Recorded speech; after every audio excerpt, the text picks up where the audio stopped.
Hello friends, स्वागत है आपका अपना चैनल ज्ञान फॉर विश्वास में। आज के इस वीडियो में जानने वाले हम नाउन यानी संज्ञा के बारे में। तो संज्ञा का पढ़ना है तो आप किसी भी क्लास में पढ़िए, 8, 9, 10, 11, 12।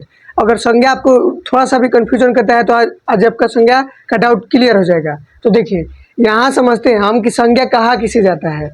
तो संज्ञा किसी व्यक्ति, वस्तु, प्राणी अथवा स्थान के नाम को संज्ञा कहते हैं। ये तो हर परिभाषा, हर ग्रामर में, हर स्कूल या कोचिंग में पढ़ाया जाता है।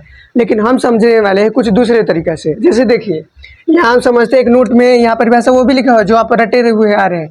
किसी व्यक्ति, वस्तु, प्राणी तथा स्थान के नाम को संज्ञा कहते हैं। लेकिन जो ये नोट में लिखा है कि दृष्टि यानी आँख, आँख से हमें जो भी चीज़ दिखाई देती है वो संज्ञा कहलाती है। जैसे कि हम अब जब वीडियो देख रहे थे तो मोबाइल दिखाई दे रहा होगा, हम दिखाई दे, तो ये सब क्या हुआ? संज्ञा हुआ। अब हम जहाँ यहाँ पर है तो कलम, कापी, किताब, बोर्ड, ये सब क्या हुआ? संज्ञा हुआ। जैसे कि देखिए एग्जाम्पल समझते हैं, जैसे कि राम, किताब, कॉपी, घर, कलम, बहुत सारे एग्जाम्पल हो सकते हैं, दुनिया भर का एग्जाम्पल है। अब आगे समझेंगे कि संज्ञा के कितने प्रकार होते हैं, संज्ञा का टाइप आखिर होता कितना है।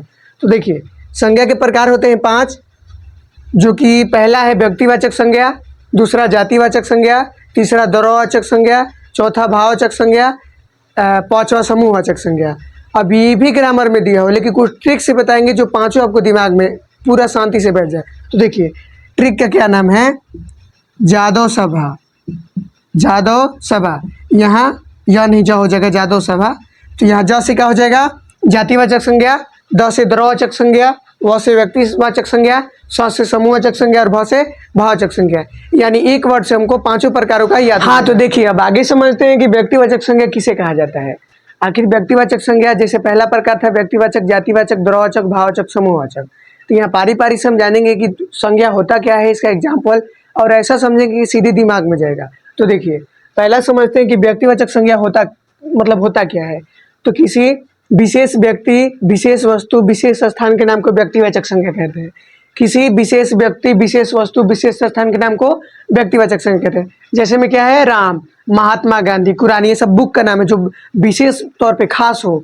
बाइबिल, बाइबिल भी बुक का नाम है। मुंबई यानी विशेष स्थान का नाम है, यानी विशेष व्यक्ति का नाम, विशेष वस्तु का नाम, विशेष स्थान का नाम, इसी को व्यक्तिवाचक संज्ञा कहते हैं। अब देखिए, अब आगे समझना है कि जातिवाचक संज्ञा होता क्या है। अब आप कहें जाति है तो जाति का, जैसे आपका जाति क्या हो, मेरा जाति, ये जाति नहीं। जाति मतलब समस्त जाति का बोध कराने वाले को। जैसे देखिए, यहाँ समझते हैं कि वैसी संज्ञा जो किसी व्यक्ति, वस्तु, जीव तथा स्थान की जाति का बोध कराए। अगर हम कहें कि हमारे स्कूल में, चाहे हमारे कोचिंग में सिर्फ लड़का पढ़ता है, जब एक लड़का का नाम लिए तो पूरा लड़का का बोध हो गया, यानी लड़का कौन संज्ञा हुआ? जातिवाचक। अगर हम कहें कि बाहर जानवर खड़ी है तो एक जानवर कहने से पूरा जानवर का बोध हो गया। अगर हम कहें खेत में गाय चर रही है तो गाय कहने से पूरा गाय जाति का बोध हो गया। यानी किसी का नाम लेकर नहीं, उसके सीधे जाति का बोध कराए, उसे तो जातिवाचक संज्ञा है। अगर हम कहते हैं कलम, तो कलम क्या हुआ? जातिवाचक संज्ञा। लेकिन यही कहे कि कैमलिन का कलम, तो कैमलिन क्या हो गया? व्यक्तिवाचक संज्ञा का हो गया। अगर हम कहें मोबाइल, तो मोबाइल क्या हुआ? जातिवाचक संज्ञा। लेकिन अगर कहें हम वीवो का मोबाइल, आईफोन का मोबाइल, ओप्पो का मोबाइल, तो जो इसका कंपनी होगा वो व्यक्तिवाचक संज्ञा। क्लियर है? क्या आपको समझ में आ रहा होगा? अगला देखते हैं, जैसे एग्जाम्पल देखते हैं इसका, लड़का, लड़की, पशु, कलम, किताब, और भी हो सकता है। देखिए, अगला संज्ञा है द्रव्यवाचक संज्ञा किसे कहते हैं। तो इसके नाम में ही छुपा है द्रव, यानी गीला पदार्थ। देखिए, जैसे कि द्रव्यवाचक संज्ञा किसे कहते हैं, इसका परिभाषा होगा वैसी संज्ञा जिसे किसी पदार्थ, लौह धातु का जो गीला हो, जो तरल मात्रा में, उसे तो द्रव्यवाचक संज्ञा कहा जाता है। जैसे देखिए, समझ लें, यहाँ पे इसमें एक नोट, बहुत सा नोट पॉइंट लिखा हुआ है जिसे VVI कर लीजिए, बहुत इंपॉर्टेंट है। ये नोट में लिखा हुआ है, द्रव्यवाचक संज्ञा को केवल मापा या तौला जाता है परंतु गिना नहीं जाता। अब बताइए, जैसे पानी को आप गिन सकते हैं, हाँ, लेकिन पानी को, बोतल को गिना जा सकता है।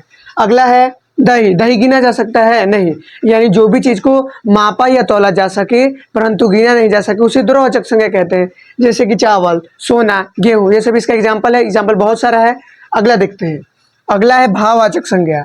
अब ये इसके नाम में ही छुपा हुआ भाव, जिससे भाव का बोध हो, फीलिंग का बोध हो। अब बताइए, इसमें भी नोट लिखा हुआ है, इसे केवल महसूस करते हैं, इसे देखा नहीं जा सकता है। अब ये एग्जाम्पल में ईमानदारी, ईमानदारी को कोई देखा है? सिर्फ महसूस करते हैं कि वो ईमानदार है, हम ईमानदार है। अगला है मिठास, मिठाई को देखा है आदमी पर मिठास को नहीं देखा, उसके अंदर को मिठास सिर्फ महसूस करता है कि हाँ मिठाई मीठा है।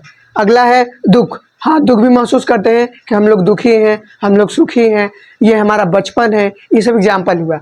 अब आगे हम सीखेंगे समूहवाचक संज्ञा किसे कहते हैं। हाँ, तो देखिए, अब देखते हैं 5 नंबर और लास्टवा पॉइंट, जिसे कहा जाता है समूहवाचक संज्ञा।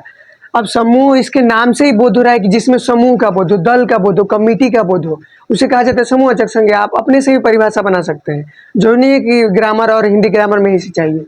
देखिए जैसे कि वैसी संज्ञा जिससे दल या समूह का बोध हो, जैसे चाबी का गुच्छा, बाजार, भीड़, मेला। ये रहा आपका संज्ञा का पूरा वीडियो अच्छा लगे तो लाइक जरूर करें।